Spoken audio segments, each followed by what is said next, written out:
Welcome back to Les Schwab Tire Center's Outdoor GPS, presented by Fisherman's Marine and Outdoor. Welcome back, everyone. We're joined by Jody Smith from Jody Smith Guide Service, talking about a little preseason prep for our upcoming turkey season, and he's given us some great insight. Really look into some of the newer advancements in ammunition. I think you will find, just like what Jody mentioned, incredible patterning with those smaller shot size, especially in a blend for turkey. And for that matter, for all of us duck hunters, there's been some huge changes as well. Now, as you see Jody sitting there in his truck, you can see he's wearing a Leupold jacket. And one of these days when I grow up, I sure wish that I could wear one of those here on my show.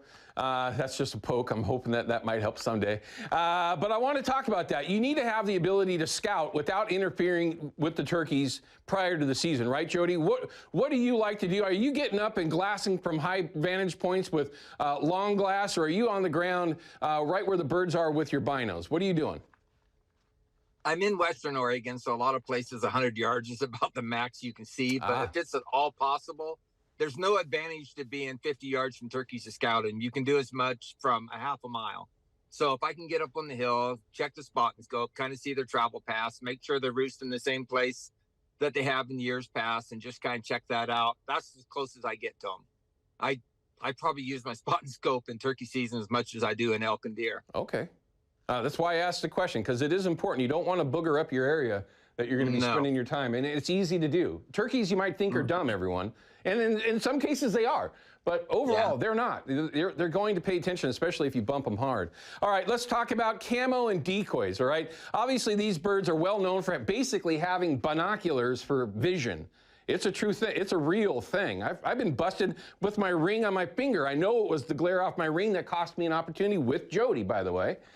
So it's very, very important. So what are you wearing, and what would you recommend as far as camouflage goes? And then I would love to talk about decoys as well.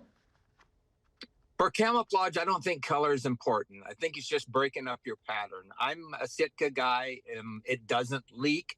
So I'm wearing Sitka or Browning. Both of them do not leak. In April, where I hunt, it's wet. Yeah. I mean, it rains. So I don't think the camouflage. I definitely wear a face mask of some sort and gloves, because my three biggest reasons why we're unsuccessful on a hunt, number one is movement, number two is movement, and number three is movement.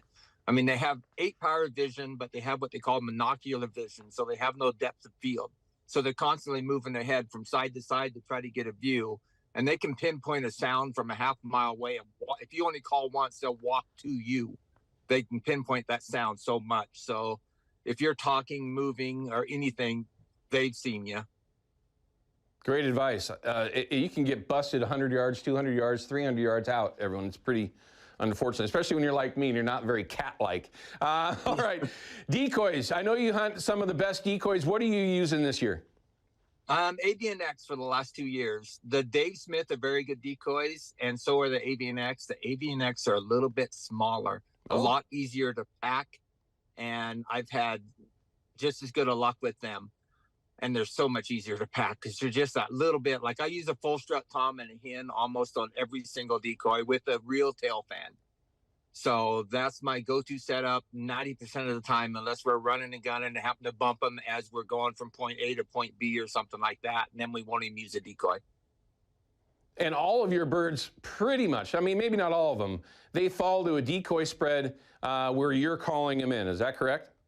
Correct, especially with the archery guys. I mean, decoy I like the Texas heart shot on a turkey's my best shot with a bow. Absolutely. And with decoys, you can get that shot fairly easy. So that helps. How do you like folks coming out and hunting with you with a stick and string? I actually hate it. I'm a bow hunter. My son's a bow hunter, but we lose probably 80% of the birds that are hit. I'm glad that you said that, Jody, because I've had that blowback. I've mentioned it many, many times where I've watched my arrows fly away and never found them again, and that is a massive problem and not something that's worth doing, at least in my opinion. Everybody can do your own thing, but you better be good at it.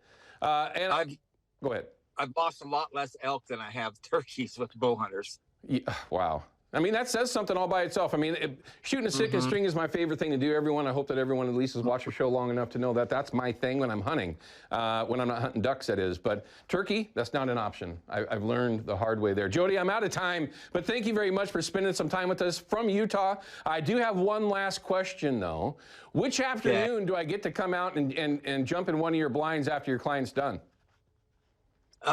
We'll see. I've got 2 days off from April 12th to May 31st. Jeez. So yeah, it's silly this year.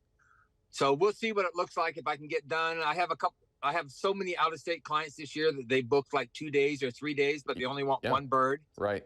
And I told them you only need 1 day in most cases. But so if that happens, they get tagged out early in the morning, I'll give you a scream. Do it, please. Anytime you have an opportunity to hang out with Jody Smith, everyone, it doesn't make a difference what it is that you're chasing, from perch to elk, believe it, and everything else in between. Get a hold of him if you can, and you better book him a year out. Very, very real there. And sometimes even more, depending on what you want to chase. Jody, thank you. Safe travels, okay, man? Be safe, get back home. And I hear that you're doing some striper fishing with both of our very good friends. I am. I got Pro and Randy Seal coming on Wednesday to chase some stripers and try out some of VIP Tackle's new swim baits. Very cool, man. I want to see some photos of that. Very cool. Jody, thank you. Be safe, sir. Safe travels. All right. Thanks for having me. You bet, bud. Take care. That's Jody Smith from Jody Smith Guide Service. If you ever have a chance, you take it to go out with Jody. All right, we're going to cut to a break. When we come back, we're going to have your Chevy Silverado Tech Tip of the Week, and it's all about brining herring and then management of that herring once it's brined. Hopefully, it'll help you. We'll be right back. Outdoor GPS is brought to you by Yakima Bait, steeped in tradition, innovation, and fishing success. And by Procure Bait Sense, ruthlessly effective.